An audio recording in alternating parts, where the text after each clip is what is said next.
Peace, everyone. It is Montahana.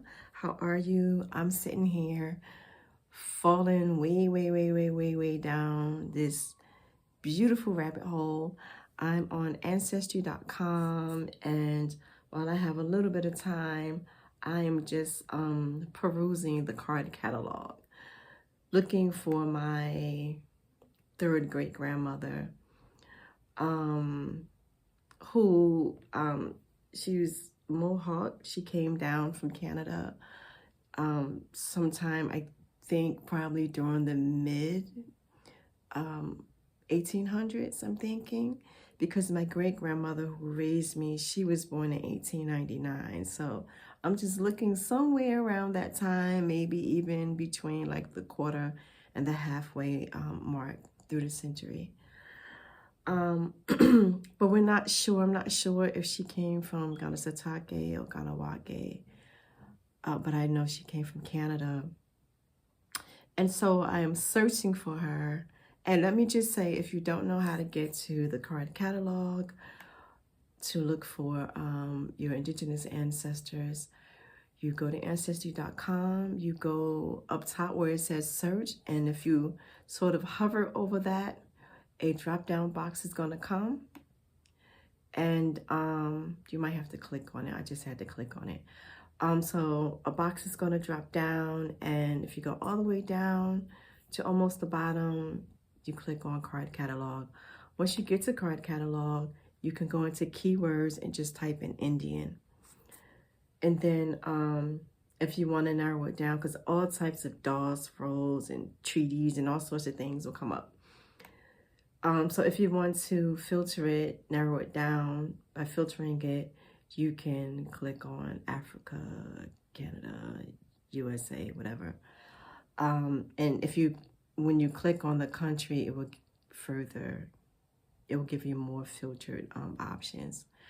So anyway, I'm in Canada, of course. And there's just so much yummy information, I swear. But I wanted to take this time to just say to everybody once again that it is so very important that we document ourselves. I know most of us, we probably just feel like, what's special about me? I'm just going along in life. Yes, true. But all of the information that we're able to get today is because somebody documented it. Like they have, the usual census records and stuff like that. But there are also like memoirs and, journal entries and things like that, oral histories, stories of migrations, in my case, across the border from Canada to the United States and all those sorts of things. So it is extremely important. It really is.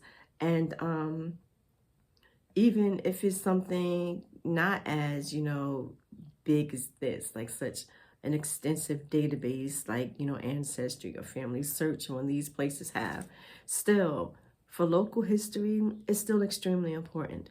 I'm able to find information about, again, my ancestors right in New Jersey, where I'm from, or, my great-grandparents were married in New York.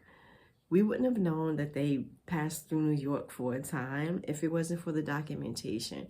So it's just very important. I cannot stress how important it is.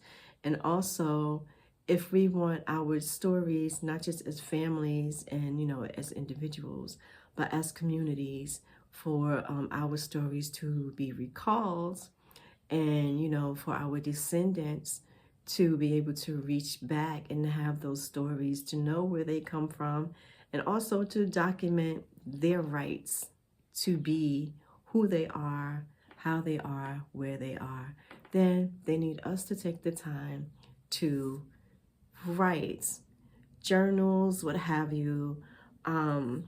You could write just a family history, 4 or 5 pages, or however it is that you want to do it, and give it to local library, local historical societies. Make it where your family can be able to save it,